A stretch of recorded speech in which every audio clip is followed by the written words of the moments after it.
Let's watch the review of the 50th episode and see how the story unfolds with these compelling characters. Episode 50 की शुरुआत के साथ ही drama शिकंजा एक बार फिर दर्शक को ऐसे भावनात्मक जाल में कसकर जकड़ लेता है जहां मोहब्बत, अहंकार, हिंसा, पश्चाताप, साजिश और रिश्तों की नाजुक डोर एक दूसरे से उलझती चली जाती है। ये एपिसोड सिर्फ घटनाओं का सिलसिला नहीं, बल्कि हर किरदार के भीतर चल रही जंग को सामने लाता है। शुरुआत में ही ये साफ हो जाता है कि अब ये कहानी सिर्फ घर की चार दीवारों तक सीमित नहीं रही, बल्कि हर दिल के अंदर अपना असर दिखा रही है। एपिसोड का पहला असरदार पहलू साकिब के इर्द गिर्द बुनी जा रही साजिश है। एक तरफ किसी का यह दावा कि साकिब के दिल में अब सिर्फ उसी की मोहब्बत रहनी चाहिए और उसकी बहनों रिदा और फिजा के लिए मौजूद प्यार को कुचल देने की धमकी। ये साफ दिखाता है कि ये मोहब्बत नहीं, बल्कि मालिकाना हक और जुनून है। ये संवाद दर्शक को झकझोर देता है, क्योंकि यहां प्यार के नाम पर नफरत और नियंत्रण की बू साफ महसूस होती है। रिदा और फिजा को चींटी की तरह कुचलने की बात इस एपिसोड के पूरे माहौल पर एक स्याह साया डाल देती है। इसी के साथ जीनत और अरहम के बीच का टकराव एपिसोड को एक और गंभीर मोड़ पर ले जाता है। अरहम का यह कहना कि उसने जानबूझकर हाथ नहीं उठाया और उसे गहरा अफसोस है, वही जीनत का करारा जवाब की औरत पर हाथ उठाना मर्दांगी का ऐलान होता है। यह सीन सिर्फ एक घरेलू झगड़ा नहीं, बल्कि हमारे समाज की एक कड़वी सच्चाई को उजागर करता है।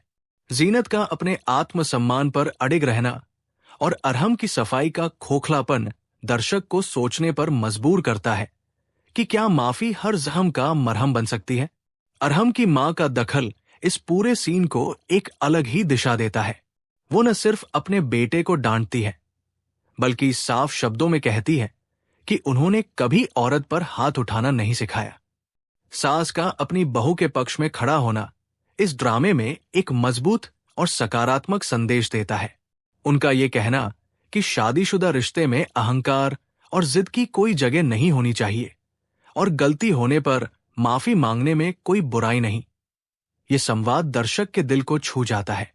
ये सीन थोड़ी देर के लिए कहानी को सुकून देता है, लेकिन ये सुकून बहुत नाजुक है।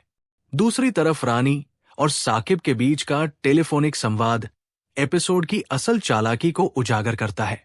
रानी का साकिब से ये शिकायत करना कि उसने अस्पताल जाकर फिजा का हाल तक नहीं पूछा और फिर शाहमीर को लेकर ताना देना, ये दिखाता है कि रानी हर हाल में खुद को पीड़ित और दूसरों को दोषी साबित करना जानती है। साकिब का ये कहना कि फिजा ने उसके भाई की जान बचाई है और वो इस एहसान को 7 पुश्तों तक नहीं भूल सकता, उसकी संवेदनशीलता को दर्शाता है। लेकिन साथ ही ये भी साफ हो जाता है कि यही एहसान आगे चलकर रिश्तों में जहर घोलने वाला है। रानी का व्यवहार घर के भीतर भी उतना ही रूखा और हुक्म चलाने वाला है। रिदा को 10 मिनट में नाश्ता बनाने का आदेश देना, कपड़े प्रेस करवाना और फिर अस्पताल जाने की जल्दी, ये सब उसकी मानसिकता को दर्शाता है। रिदा की खामोशी और आज्ञाकारिता इस बात का संकेत है कि वो कब से इस व्यवहार की आदी बना दी गई है। दर्शक के मन में रिदा के लिए हमदर्दी अपने आप पैदा हो जाती है। फिजा और जरून के बीच का संवाद एपिसोड का सबसे भावनात्मक और गहरा हिस्सा बनकर उभरता है। जरून का यह स्वीकार करना कि वो फिजा से बेइंतहा मोहब्बत करता है और फिजा का ये कहना कि कभी वह भी उससे प्यार करती थी, लेकिन भरोसा टूटने के बाद मोहब्बत भी दम तोड़ देती है। ये सीन दिल को चीर देने वाला है। फिजा का ये कहना कि जब जब उसे जरूरत थी, जरून उसके साथ नहीं था और वो खुद को हमेशा अकेला महसूस करती रही। ये संवाद उसकी पूरी जिंदगी का दर्द बयान कर देता है। यहां शिकंजा रिश्तों की उस कैद को दिखाता है, जहां मोहब्बत होते हुए भी लोग एक दूसरे तक नहीं पहुंच पाते। अस्पताल से फिजा की छुट्टी और उसे घर लाने का सीन कहानी को एक नए मोड़ पर ले आता है। डॉक्टर की हिदायतें, फिजा की कमजोरी और घर में उसकी देखभाल, सब कुछ एक सामान्य सुकून का एहसास देता है, लेकिन यह सुकून ज्यादा देर टिकने वाला नहीं। जीनत और उसकी मां के बीच की बातचीत फिर से रिदा और अरहम के रिश्ते पर सवाल खड़े कर देती है। ये साफ कहा जाता है कि जब तक रिदा की शादी नहीं होती, अरहम का जुनून खत्म नहीं होगा। ये बात जीनत के डर और असुरक्षा को पूरी तरह उजागर कर देती है। रानी के घर राशिद का अचानक आना एपिसोड का सबसे चौंकाने वाला और तनावपूर्ण पल है। फिजा का उसे देखते ही टूट जाना, उसका ये कहना कि वो उसके किसी झूठ पर यकीन नहीं करती, ये दर्शाता है कि राशिद ने उसे कितनी गहरी चोट दी है।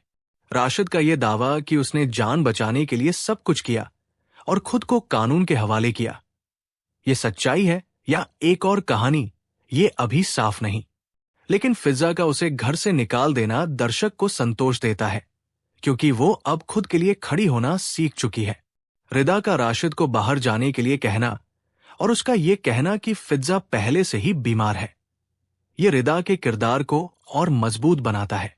लेकिन जैसे ही ये खुलासा होता है कि राशिद को रानी की इजाजत से घर में आने दिया गया, दर्शक समझ जाता है कि ये सब एक बड़ी साजिश का हिस्सा है। रानी का हर कदम, हर फैसला अब शक के घेरे में आ जाता है। साकिब और रानी के बीच राशिद को लेकर होने वाली बातचीत एपिसोड का अहम मोड़ है। रानी का राशिद के लिए सफाई देना, उसके पुराने कर्ज और जान को खतरे की कहानी सुनाना, ये सब साकिब को नरम करने की कोशिश लगती है। साकिब का गुस्सा, उसका ये कहना कि वह राशिद की कोई बात नहीं सुनना चाहता, ये दर्शाता है कि वो अभी भी अपने आत्मसम्मान और परिवार की इज्जत को सबसे ऊपर रखता है। लेकिन रानी की चालाकी यही खत्म नहीं होती। वो सहानुभूति, प्यार और त्याग का सहारा लेकर साकिब के दिल में जगह बनाने की कोशिश करती है। एपिसोड के आखिरी हिस्से में फिजा की थकान, उसकी दवाइयां, रिदा की देखभाल और घर का माहौल, सब कुछ एक अस्थायी शांति दिखाता है। लेकिन ये शांति सिर्फ तूफान से पहले की खामोशी है। रानी का ये विश्वास कि उसकी अकड़ टूटेगी नहीं और दूसरों का ये कहना कि घमंड का अंत जरूर होता है, ये आने वाले एपिसोड्स के लिए बड़े इशारे छोड़ जाता है। कुल मिलाकर शिकंजा एपिसोड 50 भावनात्मक रूप से बेहद भारी और सोचने पर मजबूर करने वाला एपिसोड है। ये एपिसोड दिखाता है कि रिश्तों में जब अहंकार, लालच और नियंत्रण आ जाए तो मोहब्बत भी हथियार बन जाती है।